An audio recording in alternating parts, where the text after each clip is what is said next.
I'm muted. Let me try that again. Hello, everyone. Thank you for joining us for the first Speak Up Theater Festival.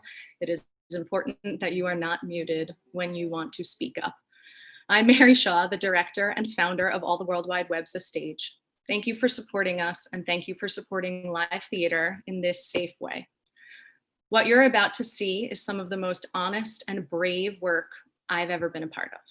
There might be times that are hard to watch, but please do watch and listen. Listen as these artists speak up.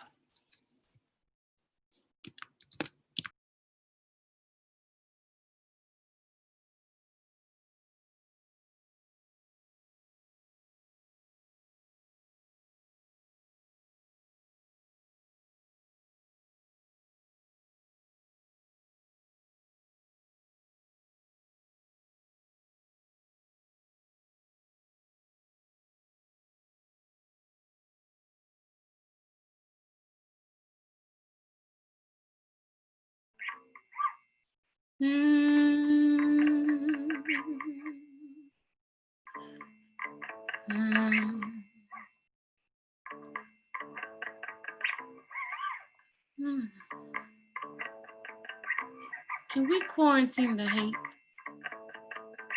Hate for self, hate for others, hate for anything that looks like something that we might need.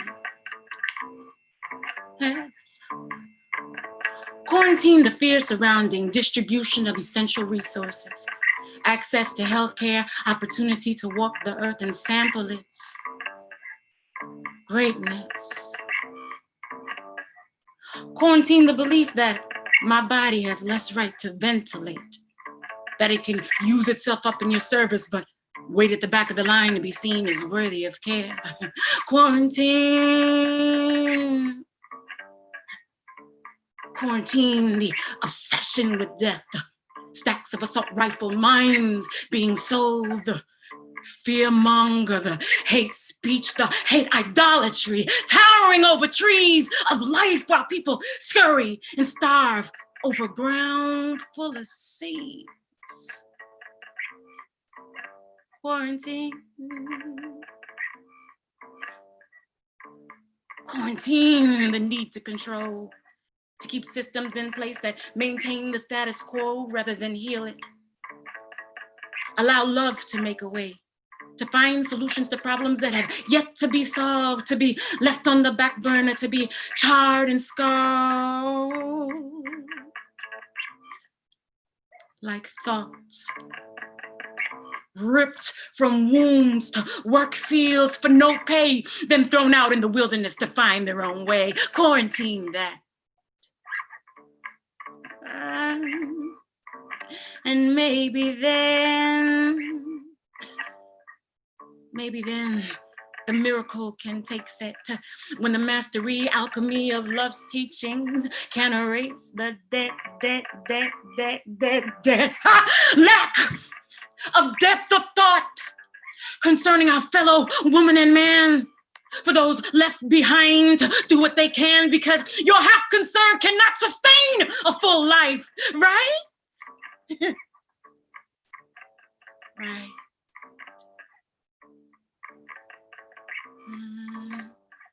Quarantine the idea that love is weak, that some should die while others reap. If love brought us here, it can surely sustain us all. Free genius minds to help answer that call. To create a more sustainable life, nurturing space, to live, to learn, to hope for, to embrace. Removing fear from its throne, so we can make this grace, make this place, make this space our own. Quarantine and answer the call.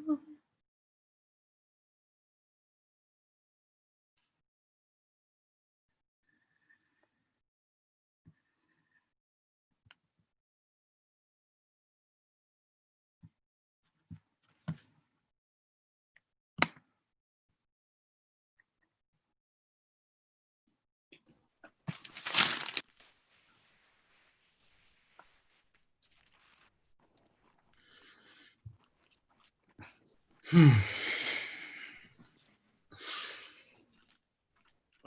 the hell you think you're going? Out Out where? with friends. I'll be fine, Dad. I didn't ask you if you'd be fine. I asked you where the hell you were going. And the last time I checked the list, the acceptable answers did not include out. I'm going to a friend's house. A friend from school, right? Yeah. Okay. Then why can't you see that friend in the morning at school? Because I can't see. What? Didn't you hang out with your friends when you were my age? Yeah, I did. Yes, I did. On the weekends in school, hey, maybe even after school. But but on the weeknights after the sun went down, I might have been brave to try it during the summertime, but my daddy would have whooped my ass to pieces if I had tried it during the school year. Well, I'm sorry, but times have changed. They sure have, son. You know, things have gotten pretty much more dangerous out there. You go out in those streets and God knows what'll happen to you. I'll be Jungle out there, man. I'll be okay. I mean, it's like a block away. Yeah, you sure are persistent. I know there's nothing wrong with wanting to go hang out with friends. Oh, boy, you got a little nerve too, don't you? I'm just saying. Mm. Okay. Whose house is this? Not even about that. Hey, that's not what I asked you. What do you want to know? I've already asked you my question. Besides that. One thing at a time, son. Answer my question. I forgot the question. Mm. Whose house is this? Yours. Thank you. And Mom's, but Boy. Just being honest. I was raised to be honest. Look, your mama ain't here right now. So right now, this moment, it's no one's house but mine. I'm not sure that's how it works. I didn't ask you. But you did. You asked whose house this was. Look, that's besides the point. In fact, that's not the point at all. This little visit that you think is so damn necessary is the point. See, you're not about to roll out of here like you own this place. It's not a big deal. To you, it is to me. Why? Because it's not safe out there, young man. A boy looking like you, a boy who belongs to a man looking like me, to a woman looking like your mother. It's a block away, Pops. Everybody who lives in that radius is most likely black too. That doesn't make it any safer, young man. They're beating people out there. They're killing them. Dad, this is important. It's not to me. It is to me. Why? Give me a reason. One good reason. Then I'll let you go. Are you messing with me? Nope. One good reason. I'm all ears. It's just something that's got to be done. Well, why can't it be done in the morning or tomorrow afternoon? It can't. Reason? It just can't. Not good enough. You're losing the game so far. We can't be friends like we are in public. You're not making a lick of sense, son. I can't tell you, Pops. Either let me go or send me back to my room. What happened to you? What? This isn't you. You're all closed up, secretive, man. You used to tell me everything.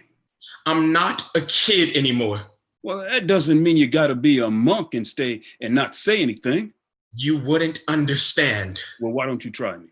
I can't.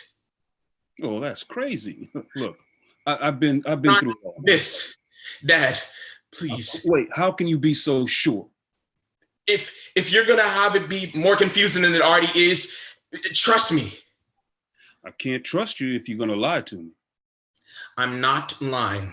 Oh, yeah, you are. Keeping secrets is basically lying. You know It's that, young man. it's not lying, Dad. It is. That's what my daddy says. A man who is afraid to open up is a closed soul, a liar. That's it. What? Nothing. See, here we go again. You can't relate. Things are different. People are different. Different people can understand different people. Maybe I'm afraid. Of what? Of what do you do if I tell you? Did you murder somebody? No. Sling dope? Jesus Christ, Dad. So what are you afraid of? I think you'd kill me.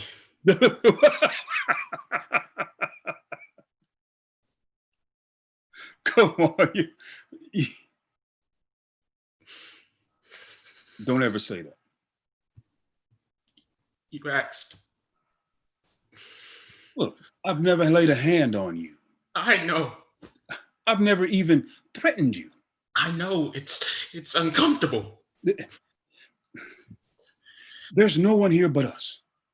And you wasted more time saying nothing than talking to your own blood. I put everything on the line for you, young man, my whole life. You know why your mother is out there working so hard, why I'm here with you? Do you understand that? Because I've worked 3, 4 jobs till my whole body gave out. That's what men do. You're damn right. That's what men do. Then maybe I'm not a man. What? At least not the one you want me to be. Stop talking in riddles, young man. I'm your father. We're different. That's inevitable. I can't. When you do this, you make me feel like I'm a failure. You make me feel like I've done something to you, and you don't feel right talking to me. I don't understand. You don't want to know who I am. Like I missed something. Like I missed something along the way or something. Sir? Sir? My friend. Yeah? Is more than a friend. Oh, okay. Well, see, that's all you had to say, young man. You're trying to get your pimp on. Excuse me for asking, brother. It's okay. I'm not trying to step on your toes. It's not a her. What was that, son? Nothing. I thought we had gotten past that. I said it's not a her. What do you? Oh. I knew it. Well, how long? I'll just go to my room. Wait. What do you mean go to your room? Why can't we talk? Because I can't. Not you and me. Not really.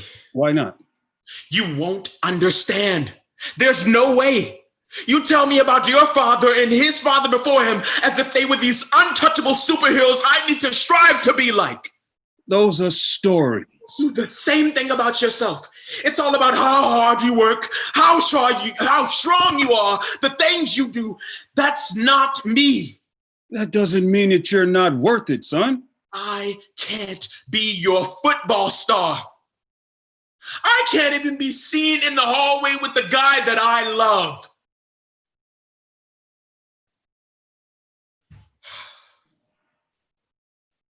Are you saying you're in love?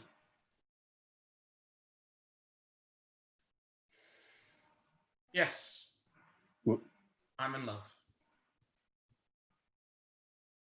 I'm well, that's sorry. good. That's great. Let me tell you something about me. See, Okay? this is what No, I'm. no, no. Let me finish, please. Let me finish, son. You see, your mother was my first love and my last, actually my only. Now that's something special. The world was a different place then too. Don't define yourself based on me. We had you when we were young. We didn't have any idea what the hell to do with this body, this soul that we had created. We have tried our best. And I promise you, you ain't failed us 1 second. Now, I do admit that there are a lot of strikes that are adding up against you. You've chosen to do a lot of things that people don't vibe with in an unforgiving world. But that don't mean that you're weak, son. No. That means that you're stronger than I've ever been. You can leave. You're kicking me out? No, God, no. Really? You can go to the guy's house. I can? Really, yes, you can. For 1 hour. I don't care what body parts you like. If you come back in this house late, I'll whoop whatever ass you have. Yes, sir. All right? Hey, have a good one. I love you. I love you. Thank you. Thank you. Why me? For being braver than I ever could be. For loving harder than I ever could. Don't stop being you. Because there's half of me in there somewhere, and I know that half is strong. You show your strength however you need to, and you feel you should. See you in an hour. That's right. And hey, that means 1 hour from the time you walk out the door, back in. You hear me? I hear you. All right. Get on out of here.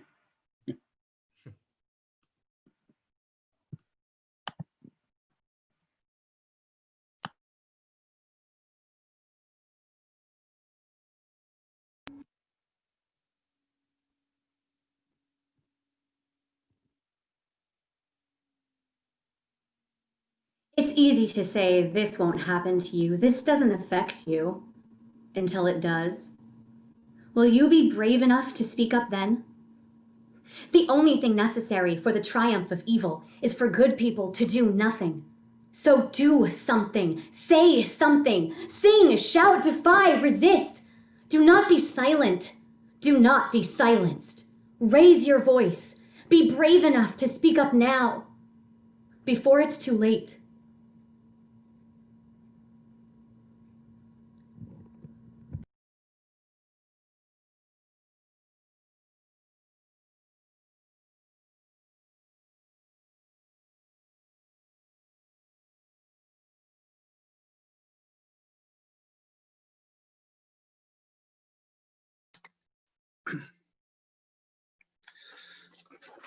I guess I should say some things about myself.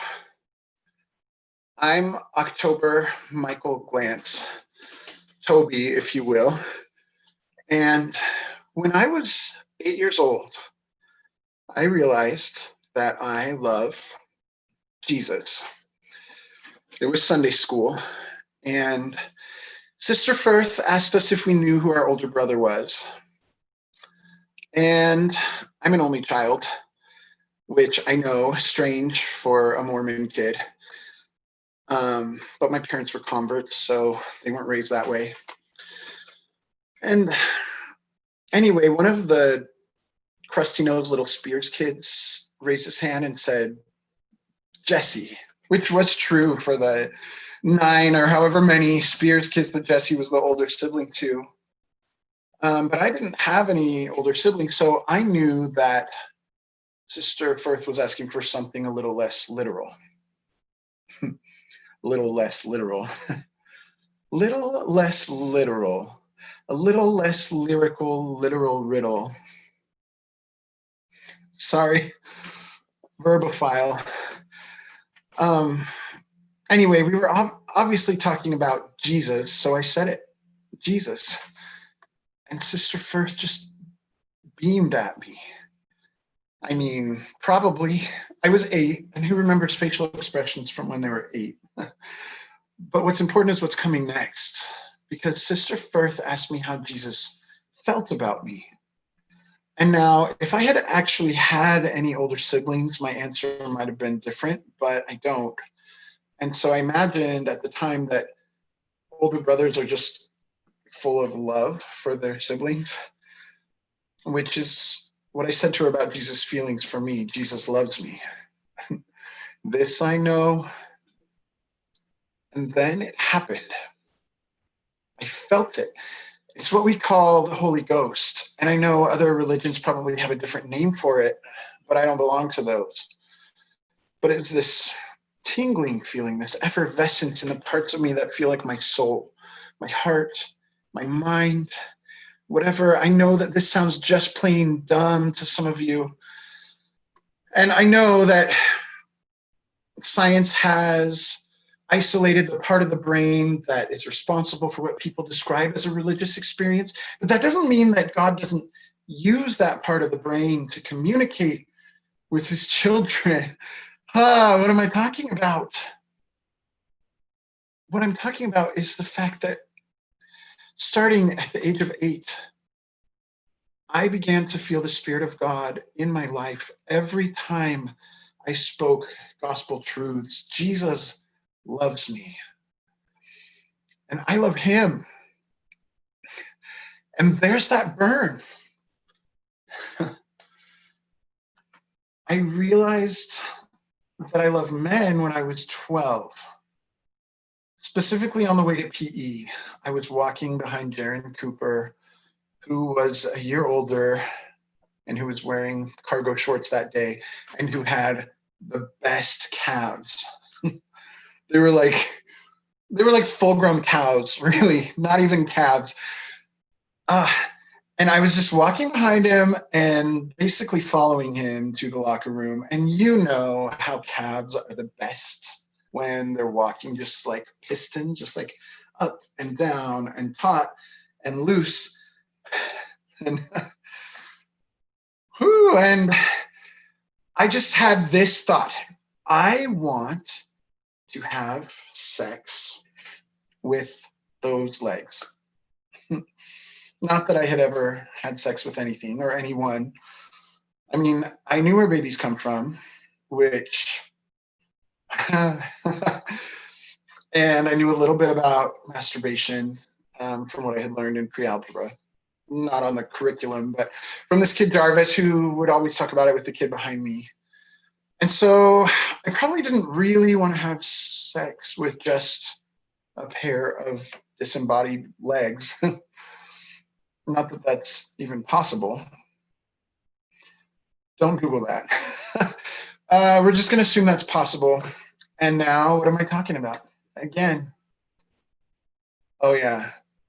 Jaron Cooper's monster hot middle school legs. And how, after I had that one thought, I instantly had another thought, which was, I'm gay. Which floored me. And so I thought it again just to see how it felt a second time. I'm gay. Terrible, but also exciting. I mean, did this explain why I just never quite fit in and why I never felt like a part of the normal lives that I was convinced that all these kids from school were living in secret behind my back? And why I could never stop staring at Jaron Cooper's body. Every time he moved a muscle, I'm gay. I'm gay. I'm gay. I'm gay. I'm gay. I ran to the restroom and I threw up in the urinal. I didn't even make it to the stall. I'm gay. I'm gay. Wash my hands. I'm gay. Paper towels. I'm gay. Just that one contraction and that one adjective over and over for the rest of the afternoon, for the rest of my teenage years, really. I'm gay. I'm gay. I love men. I love Jesus. I love the Mormon church and I love men. And I'm sorry. And I just have to die before I act on this. Straight is the way and narrow the gate which leads to life. And few there be that find it. And I don't know if you're religious, but maybe pray for me. Amen.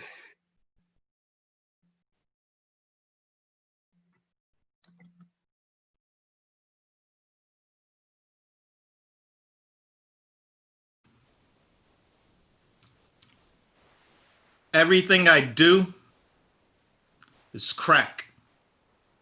I got that from my dad, and when he left, I ain't get mad. Look, I'm gonna get y'all addicted to this track. You feel that? It's all in your body. You can't shake that. I'm a real cat. I only spit facts. Can you dig that? Truth is, I don't even need this rap. There's so many trades that I have down pat, all with a grade of A. Matter of fact, you should know that already. How you think I made it out the jungle for blacks right into another white man trap? Yeah. It is pretty whack, but it's cool, because I'm a problem solver. When drama comes my way, I just revolve it. I'm protecting my honor, and I don't need armor. I'ma get 'em. I spit venom to this rhythm in dirty denim. I'm a walking prism. I'm separating racism, classism, escapism, all from my future jism. The prison system wanna get 'em, it wanna dead 'em. I won't let 'em. I will not forget them. I'm getting restitution for my false prosecution before my electrocution. Forget that. My execution not suiting my lifestyle. Want me to do what you saying? I'm like, how? Tell me to pipe down? Come on, wow, what is this? Y'all need to mind y'all business. Why you pointing your index finger at me? Take a closer look in the direction of the other three. I don't need advice on how to run my life. You wasn't around on those cold, homeless nights. You didn't have my back when I got into them fights, but here they come now that things are going right. I'm not saying today everything is great, but I found a way y'all ready to learn from my mistakes. There's no fronting. I made it from nothing. Shh. I'm trying to tell y'all something. Everything I do, crack. Got that from my dad, and when he left, I ain't get mad. I'm gonna get y'all addicted to this track. You feel that? It's all in your body. You can't shake that. I used to smoke blacks and wear do-rags, selling knickknacks to these street cats like, yo, who that? I'm Mr. 3 for 2.5. Ooh, they come back, but if they do the math, it's just a broke man trap. Everything I do, crack. Got that from my dad, and when he left, he took all his bags. Basically meaning I started from scratch. I'm hastily scheming to pick up my stats. I'm a monkey. I didn't check all my facts. I'm taking bananas out my backpack like you want a snack. That is, till I decided maybe I should nibble on that. I deserve a plaque the way I flipped that. My liver always quivers when I think back.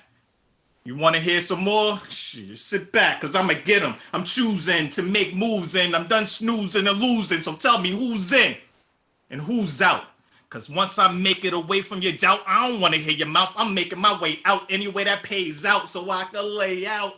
I swear I need a vacation. My people blatantly hating. Keep on testing my patience. So I reached out to strangers. Somebody saved me when Zoe gave me my first trip overseas. I'm recording live tracks like, how could this be? Now my students calling me Professor Will C. Well, how'd I end up teaching at universities when in my childhood, people only thought the worst of me? Good thing I never lost track of my identity. And them same clowns come around trying to flirt with me. But I'm grown, Holmes. Your words no longer hurt me, but I still have these echoes that haunt me like, you're never gonna make it. Why even bother? You never amount to nothing, just like your father. Well, nowadays, I just grin and pop my collar like everything I do is crack. I got that from my dad. Matter of fact, if I think about it, my father never even said he loved me. Instead, he would say, resentments are like peeing on yourself. No one feels it but you. Or he would tell me another one of his isms, the never let someone else's actions control your emotions. and never let someone else's emotions control your actions. He teased me because I would always ask him, but why do we, or what if we just ... He would ask me, what did you forget to do today? Or what did you lose this time? And when I tell him about my dreams or missed opportunities, he would interrupt me and say, shoulda, woulda, coulda. His way of reminding me that doing was more important than talking about it, that nothing really counted until it was done. I remember he would yell, and if we're being honest, this man's normal speaking voice was a yell, but I remember when I was a little kid, all across the house, you would hear him yell, where are my cigarettes? Because I would always hide them. He would have to follow that up with, why are you crying now? To which, through my sniffling, I would say, it's because you're yelling at me, which only made him exclaim even louder, I'm not yelling.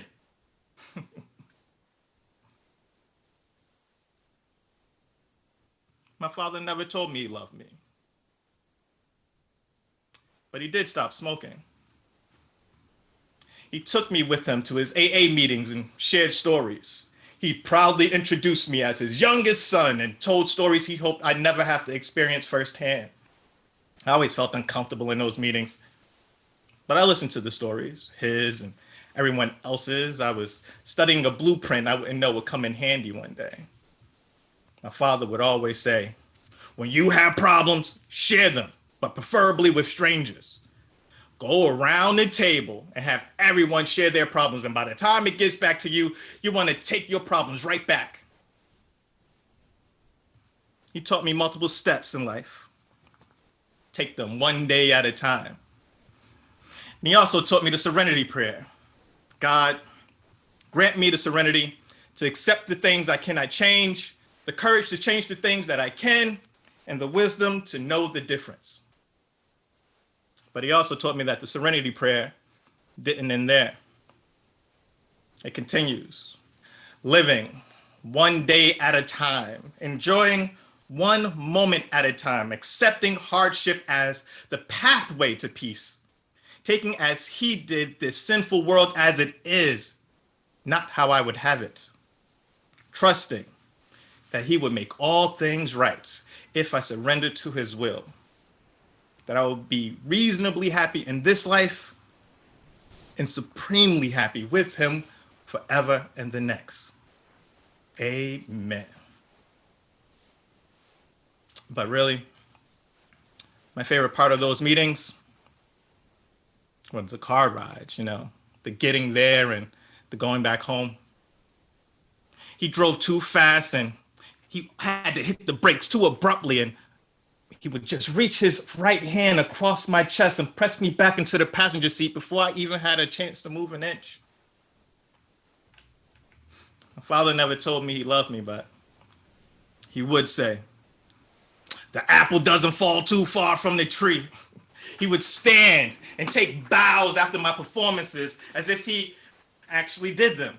I mean, in a way, he kind of did. He always told me, always respect your mother. And family is always important. And you can always build your own family. And a man always finishes what he starts. I mean, my father never gave me a kiss, but he taught me this acronym. Keep it simple, stupid. He taught me not to make mountains out of molehills and to never assume because it made an ass out of you and me. My father never told me he loved me, but he showed me who he was every single day. And he taught me the lessons that he had to learn to become who he was. The good, the bad, completely transparent. He showed me the power of transformation and how hard that road really was. He had hopes that I would learn enough from him to do better. And if that isn't love, if that isn't saying, I love you, then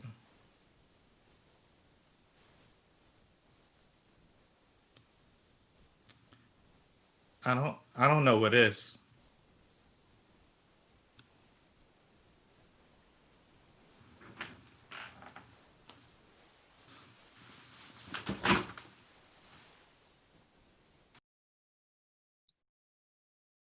I don't have to tell you everything.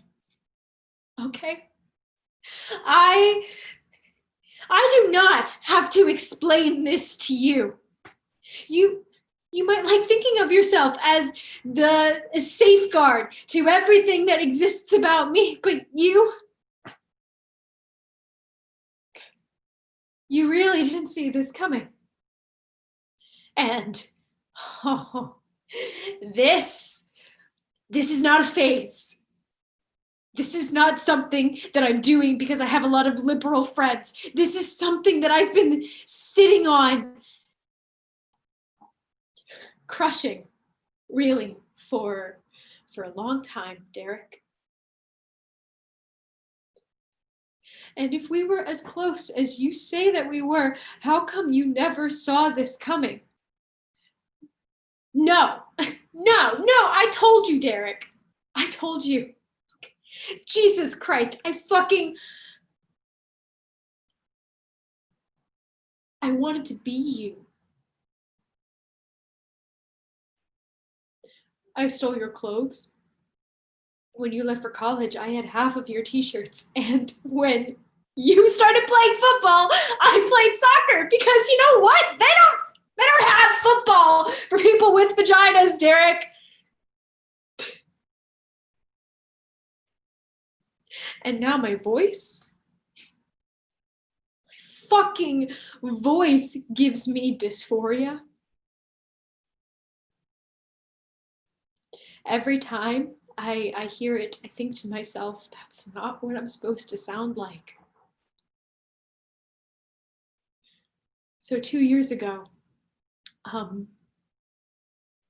at Thanksgiving, I pitched my voice just a little bit lower, and you laughed at me. You didn't pull me aside. You didn't ask me why. You didn't even try to understand, and now you want all the answers. Well, I don't have them.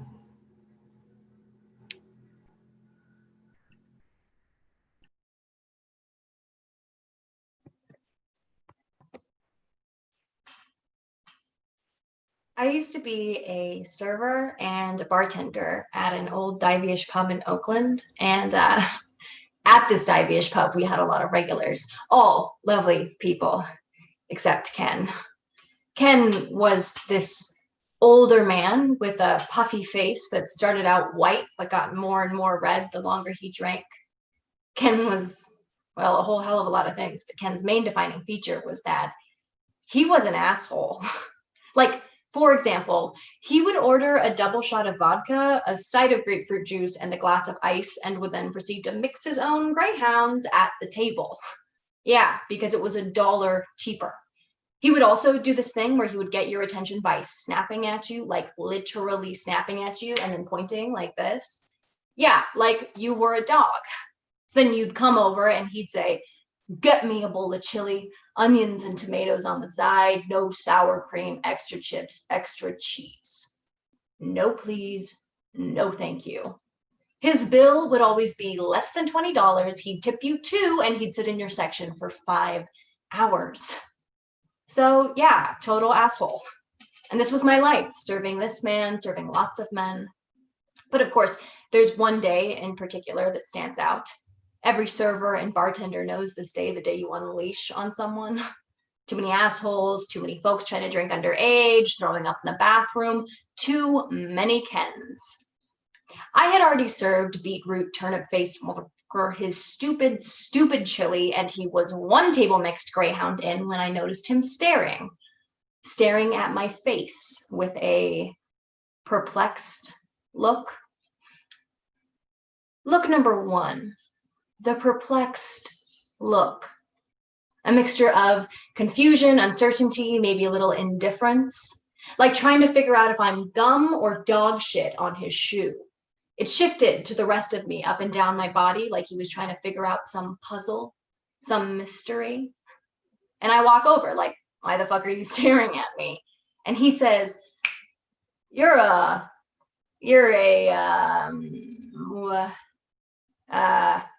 what's your name? And I say, Farah, and he lights up. And I'd never seen him smile like this before. And then his face glues back to look number 1 before changing to another of the greatest hits, look number 2. But now I know look number 2. I've seen this one a lot by now. It's either confusion or indifference. I go back and forth. And I steel myself for the interaction to follow. I breathe in, I ground myself. I look at him straight in the eyes while he stares at me with look number 2. He looks at me like I'm an object that's just appeared in his house and he's just never seen it before. Or I'm a button in his car he's just never noticed. I'm the first gray hairs on someone's head.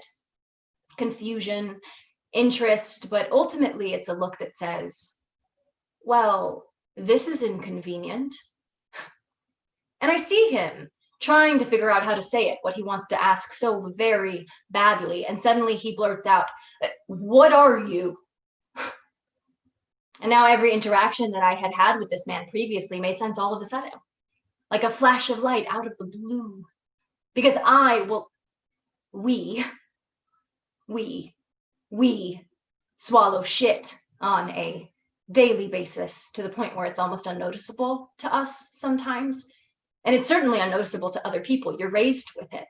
And sometimes you think, I'm sorry, but was that racist? Did racism just happen to me? And the answer is always yes, but no one tells you that. People say they have things going on. That was just their day. Don't take it personally. I didn't talk to you at first because, wow, you just have such strong features. You're so unique. I just thought you were so intimidating. Someone said to me once after I had been called a sand flea and spit on in public that the man who did it, well, oh my God, he must have been, I mean, come on, he must have been a soldier. I mean, that's awful, but he probably had PTSD, you know? It's not racism you just experienced, Farah. It's mental illness. And you eat it. Because it's easier to make excuses for other people than to admit that people are going to hate you for the rest of your life for something you didn't choose. Or pretend not to hate you when all of their actions say otherwise, which in some ways is almost worse. That's just easier to accept, isn't it? So you eat it until one day you can't tell the difference even for yourself, or maybe you just never learned, or you were never really taught, or actually you were taught it was there just not to notice it in the first place, or better yet, not to say you noticed it. So then I'm stuck because I catch myself genuinely trying to answer the question, and I'm standing there thinking, well, yeah, what am I? And not just what am I, but what am I here? A server, a woman, a human, American, maybe. But I know that's the wrong answer to the question, and I think maybe I don't even know what the question is. But I do know. I know what the question is, and I also know that it was never a question in the first place. So now I'm thinking again, and I'm thinking, and I'm thinking, trying to answer this question. And what I want to say is, why does it matter? I didn't choose. It's not like I chose. And then I remember I'm at work. And so instead, I offer him a way out. An olive branch, one might say. I say, well, what do you mean by that? This is a great tactic at avoiding direct racism or guys harassing you for sex. It's something we are taught, which is make sure he's comfortable. Stay uncomfortable yourself so long as he's comfortable, and act dumb. That's how you stay out of trouble. Act dumb, be dumb, and act pretty. He doubles down. He says, what are you? And I'm not prepared because I offered him a way out, and he doubled down, and then he scoffs like, this piece of shit idiot. And I'm still staring absolutely speechless in a way that you can only be speechless in moments like this.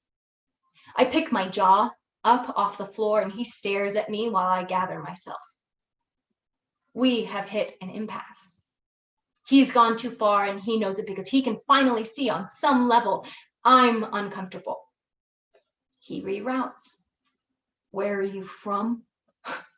And I think, gotcha, jackpot, motherfucker. I can answer that question. I say, here. And my brain adds the motherfucker on the end. And I smile, the biggest, toothiest grin, because I got him. So I smile, I say, here, I'm from here. And he says, no, where are you from?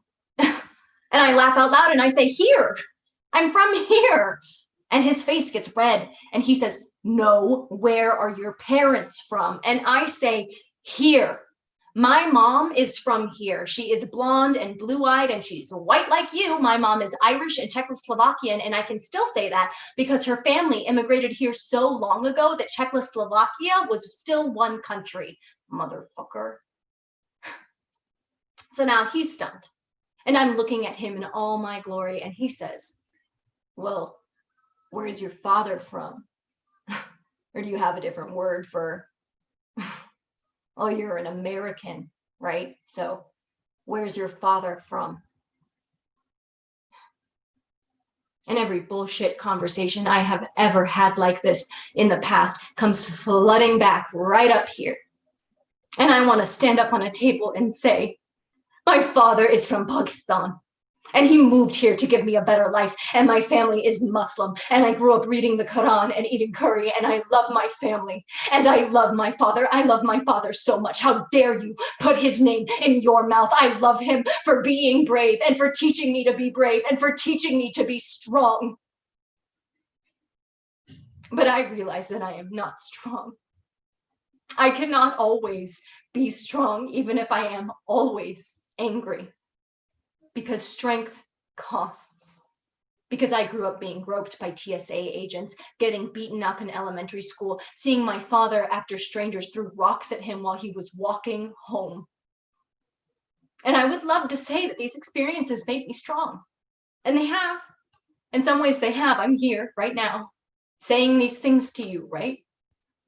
But they've also made me scared.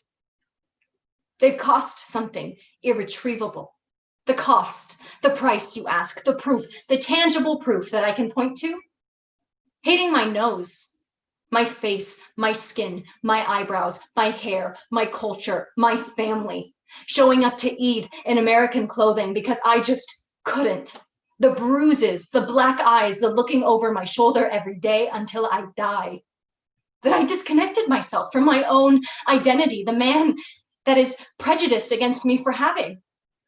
Thinking that if I did, that if I could just distance myself enough, just enough, it might vanish, go away. The dreams of a 9-year-old girl in America, trying to pretend, trying to pass before the world showed me I couldn't. My parents stopped teaching me Urdu. They stopped calling me Farah. I stopped wearing a hijab. A wedge between my father and I was born, and I can't get that back. By the time I've filtered through my thoughts and I'm about to say Pakistan, my father is from Pakistan, he says, let me guess. Let me guess where you're from. Afghan. You're an Afghan, right? And I say, I'm not Afghani, I'm Pakistani. Oh, come on. They're the same thing. They even share a border. No, it is not the same. Are you Mexican, Ken? Are you Mexican? No. Well, come on. I mean, they share a border.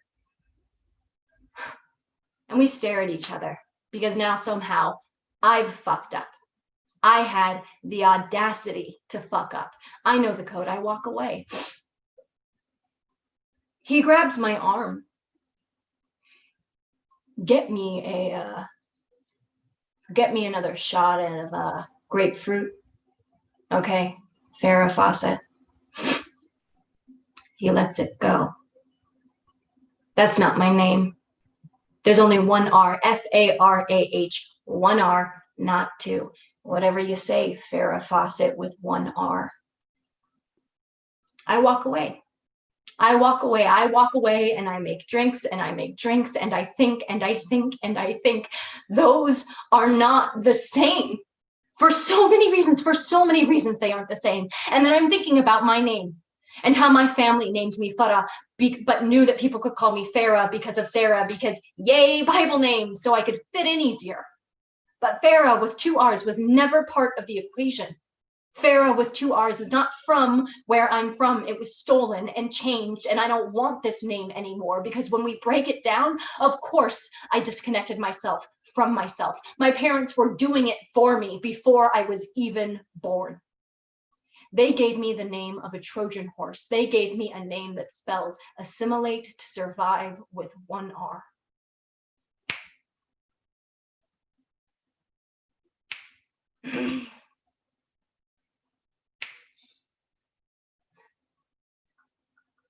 I stare at him. I stare at him, and I stare at his hand, and he stares back at me. For the first time, he stares at me. And he registers, I'm staring. I'm not moving. In fact, I never even made his drink. Look number 3 crosses his face. He's decided, oh, I am dog shit on his shoe. He points to his drink. I pour him half a shot of vodka and fill the rest with water. I carry his drinks over. I slam them on the table so hard the glass chips. And as look number 3 flashes across my face, I say, my name is Farah, as in Farah Zareen Owais Dinga, and I am transferring you to another server, motherfucker.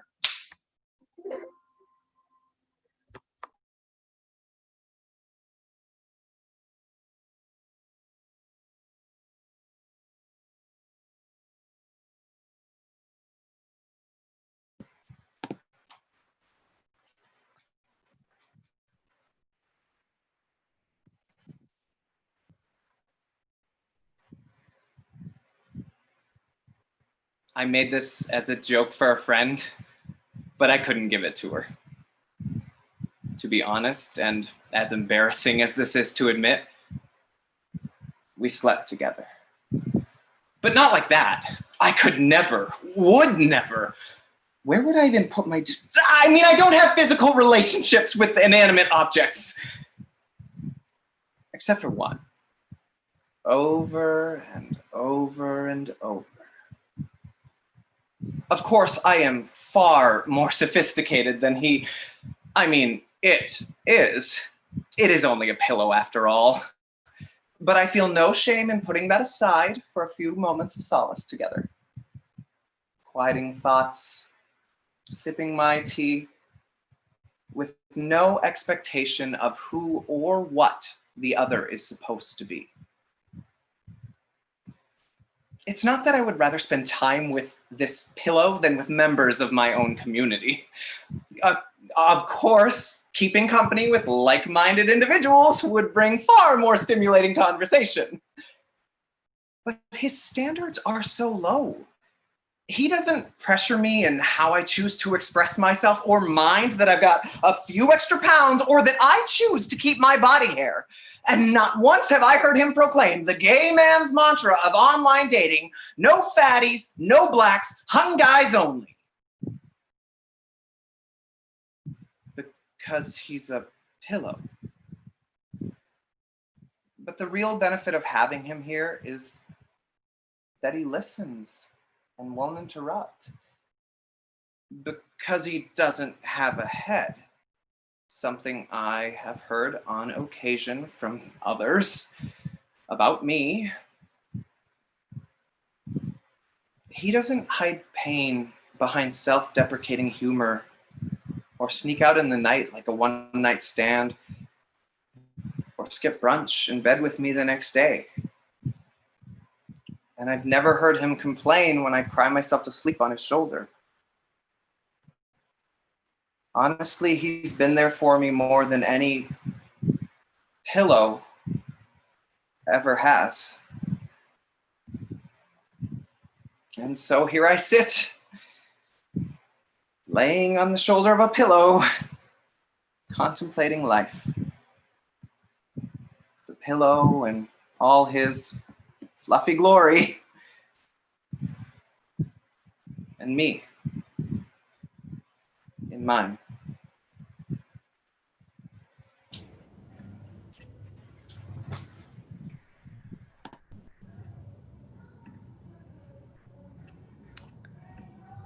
Hello, my name is Linda Colazo, and I will be performing to you an art song by Ecuadorian classical composer Gerardo Guevara. An art song is defined as a song written to be sung in recital, typically with piano accompaniment. The art song I am singing is titled Yaraví. Guevara, known as the most influential composer of his country, was inspired to write this song by the Andean indigenous folk genre called Yaraví, which is a love song, usually sad in nature. The translation of the song is as follows. One can hear the laments, in the deepest of the Andean Sierras, one can hear the laments of a flute. It's the indigenous man that sings thus of his bitterness and pain. He who was yesterday master of the mountain, where father-son guards his resplendence, sings a yaraví, sings his pain, and with his flute his soul shatters. It's the indigenous man that sings thus of his bitterness and pain.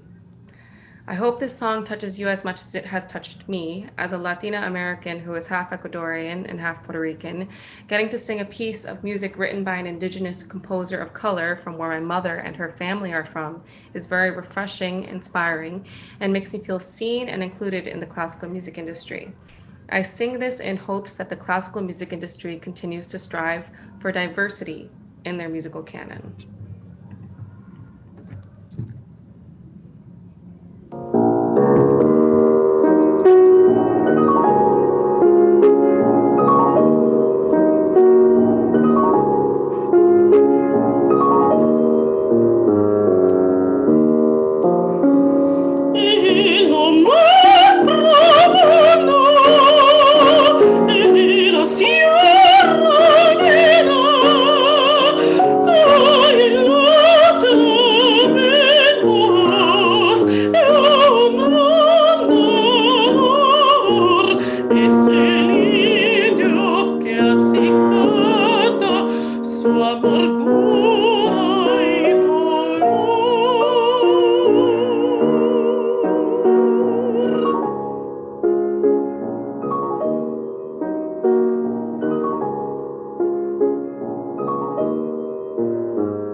He made me feel pretty. His white gaze made me feel like my black skin was enough for the rainbow. I felt validated that someone so pale could want someone so melanated. His eyes held the look of a hunter, and he approached me as if to poach me, leaning in to bait me with words that tickled my ear, calling me exotic, and wanted to know if the myth was true for men of a darker hue. He thought I was hot to trot and asked me if I wanted to be his hot and tot fantasy. His eyes looked down between my thighs, and he said, "It curved in all the right places. I hit his walls in all the right spaces. I filled his box with pen and ink. He checked me off his list, and I became inventory. I was the perfect shade of midnight for his dusk delight. His profile switched to no blacks by dawn, and before the yawn, I was escorted out his back door in daylight, robbed of the right to take the walk of shame in plain sight. He had me, and I realized I'd been had. What about me was so forbidden that it had to be hidden from his whites-only kiki, patting their weaves and shaking their asses of silicone that they claim to own, parading down a boulevard of bars I can't even serve drinks in. I watched them twerk to Nicki Minaj, saying shit like, "Bitch, you better work," and all I wanted to say was stop mining my culture for diamonds and wearing them to your clubs. My ancestry created Queen Bee. My melanin is a 365-day mood you can't get with a trip to Fire Island and a spray tan. My skin is not your fantasy, my anatomy is not your fetish, and black persona is not to be plagiarized. I have been trying to find my place in this community since I was 23, asking for permission to belong, but the truth is when excluded people exclude people, something is wrong. There are colors in this rainbow we have yet to acknowledge, so pay homage. Amplify those voices screaming to be heard. Speak up, speak out, take pride.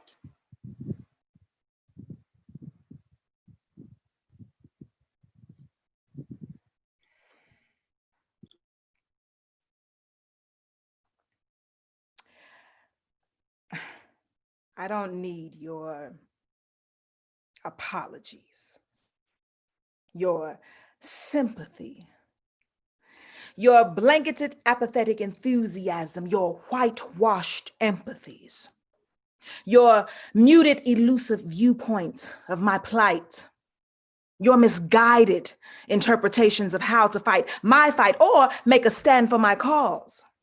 Your glorious acts of heroism toward my kind, pregnant with applause. You my savior now. Gonna rescue little old me from the infectious, cancerous bowels of a system designed strategically to put my son 10 feet underground before he gets the chance to waste time. Woe is me. Oh, thank you, Sir Master. Thank you, Sir Master, for giving this poor little sinner a chance to live. Thank you, Sir Master, for not raping my daughter this time, for not beating me down before you actually give me what you owe me. I don't need your apologies. Coated in pusillanimous privilege, dripping from the orifices of Confederate thoughts, smiling with imperialistic entitlement, patting me on the back, knowing that it is the backs of my bloodline that bought you your saccharine oblivion full with ill-gotten freedom. But you selfish. Because you don't want me to see it or be it. Nah, you just want me to scream it with no resources to redeem it. But the truth of the matter is it's mine. You stole it from me. I'm getting it back and it's pay up time. It's time for you to pay the pauper, and we won't collect quietly. Now, swiftly we move, gauging steps silently, but when you look into my eyes, you will see the author of everything and anything that ever was. My soul is ancient, and without it, your existence is nothing more than a buzz, white noise, aggravating the God frequencies, attaching itself to forever iniquities. I've got magnesium alloy antiquities embedded in my genetic code, centuries of life on my tongue, brilliant stories told with the breath of fire, earth, wind, and water. How dare you raise your hand to me? You are my daughter. And you, my son. See, when I opened my legs to bring forth life, the world begun.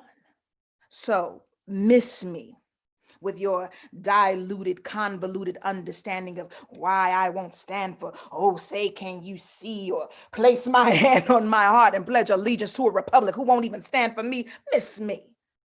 with your over-talking, devaluing, victimized, complaining, woe is me tales, calling me bitter when it is you who is wreaking hell, hiding hate behind badges and calling it law when in your court of justice, everything is wrong.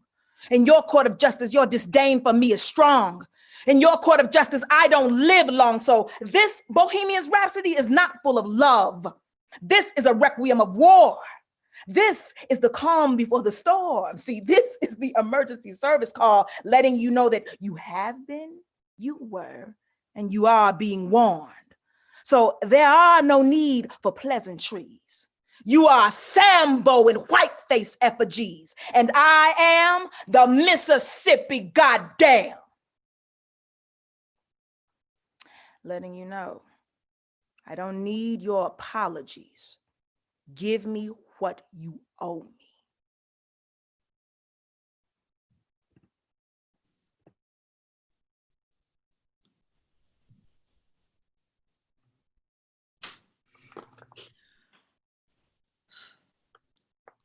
When I was little, my mother was my hero. Less because of what she wore, but more because of all the garments she wore. Long flowing skirts and dresses made of fabric as light as gossamer wings and necklaces that shimmered in the light.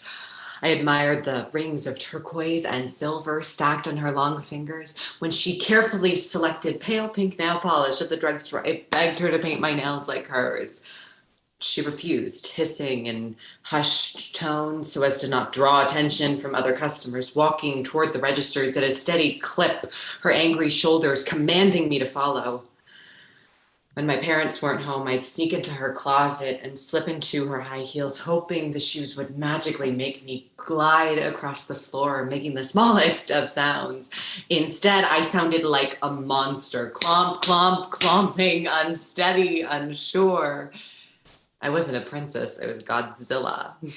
I was so loud. It is very strange to be talking to the public about what is a deeply personal matter.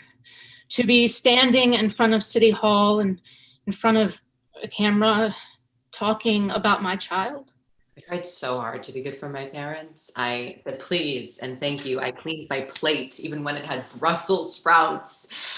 I brushed my teeth and washed my face and tucked myself in bed. I thought if I did everything right, they'd let me be me. One night when I was 8, I brought home a good report card and was feeling brave, so I asked my parents to call me by a new name, one I picked out for myself. I asked politely, please, it's such a pretty name, don't you think? But they refused. My mother said choosing a name was the parent's job, not the child's. My child made a horrible choice. The next day, I decided I could deal with my parents calling me the wrong name if everyone else called me the right one. When I stood up and announced my name during attendance, some kids laughed, but I didn't pay them any mind. My name was hardly the strangest one there. The boy who sat behind me went by Skippy, and the most popular girl in class was named Honey Graceland. That night, my teacher called my parents. I listened on the hall phone, fingers crossed in both hands, hoping she was on my side. She said kids went through phases and she was happy to humor me. She said she once had a student who insisted on being called Chewbacca and only spoke in howls for a week before he got tired of it and went back to his real name. I wanted to say, this is my real name. This is not a phase, but I couldn't let my parents know I was listening or I'd be in big trouble. So I held my tongue and I listened as my father told her to only call me by my given name, to correct anyone that called me anything else, and to give me zeros on my homework and tests if I wrote the wrong name at the top of the page. They hung up and my mother called me to dinner. I couldn't move. My mother found me in the hall crying and told me to wash my face and hands and come to dinner. And I couldn't get my legs to work, couldn't stand. I grabbed at the bottom of my mother's skirt and she pulled away and called my father over.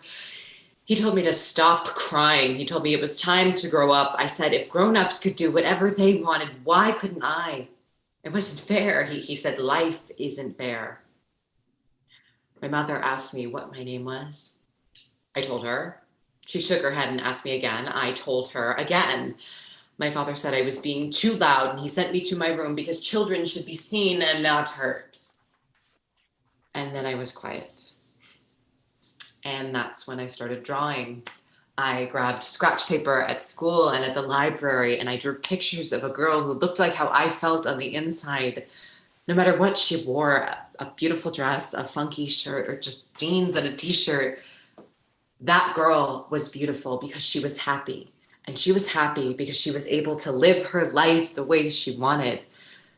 I hid the pictures because I knew they'd take them away from me. They did whatever they could to take me away from me. Earlier today, my son took his own life. When I was 13, I told my mother I wanted to be a girl, that I was a girl. And she said, that's the end thing now, isn't it? Just trying to be trendy. But I wasn't. My entire life, I felt like a girl trapped in a boy's body. It wasn't until I was 14 that I heard the word transgender. I cried, but this time with tears of joy. Finally, there was a word for how I felt. Finally, there was a name for what I was. It took me 2 more years to say it out loud, to apply to myself. When I told my friend Abigail, she gave me a hug and a high five. When I told my parents, they took away my phone and my computer. They found the skirts and shirts under my bed and the clothes I bought with my own money I earned drawing caricatures at the amusement park, and threw them in the trash. They grounded me, made me quit my job, and sent me to conversion therapy, where counselors assured me that they could help me, that my condition was reversible, like who I was disgusting. Like I was wrong. I wasn't wrong. They were. He was only 16 years old. Wrong again. I turned 17 6 weeks before I died. My parents didn't acknowledge my birthday. That's okay. I didn't feel like celebrating. No parent should ever outlive their child. The mayor issued a statement that said, for all the strides we have made to be inclusive and non-discriminatory, both politically and personally, we must acknowledge that it is extremely difficult to be a transgender young person in this country. I only hope that this tragedy will encourage our community to be supportive of their struggles and accepting of their choices. A man I'd never met understood me better than my own mother. I don't blame the driver of the car that hit my son. My son walked onto that highway of his own free will. She thinks this was a cry for help. We tried so hard to help him, but he was beyond help. I wasn't crying, I was shouting. I shouted for years. No one heard me, no one listened. As for the suicide note that my son posted online, it has been removed in an effort to respect the privacy of my family. I posted that so everyone would know what really happened. It wasn't supposed to be private. It shouldn't have been removed. I didn't want to silence my voice. I wanted to amplify it. She's using all the wrong words. I know he was lonely. I felt alone. My son. Daughter. He. She. David. Haley. My name is Haley. They had a moment of silence at my school. I don't want people to be silent. I want them to scream at the top of their lungs. David was a very sweet boy. We will never forget him.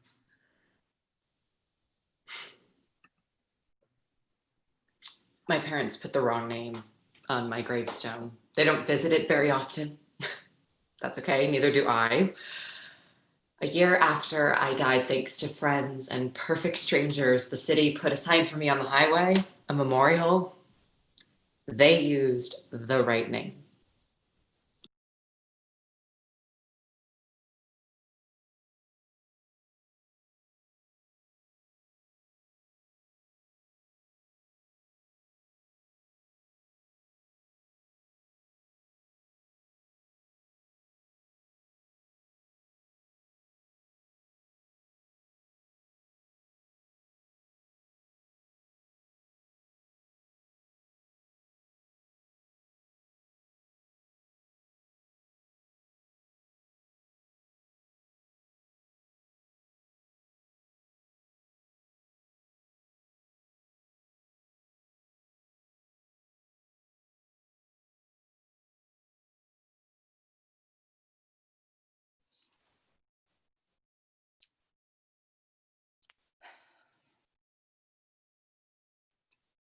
Thank you all again for joining us. Thank you for supporting us, and thank you for supporting live theater. I need to personally thank this inspiring group of artists without who this festival would not have all been possible. Please give them a round of applause.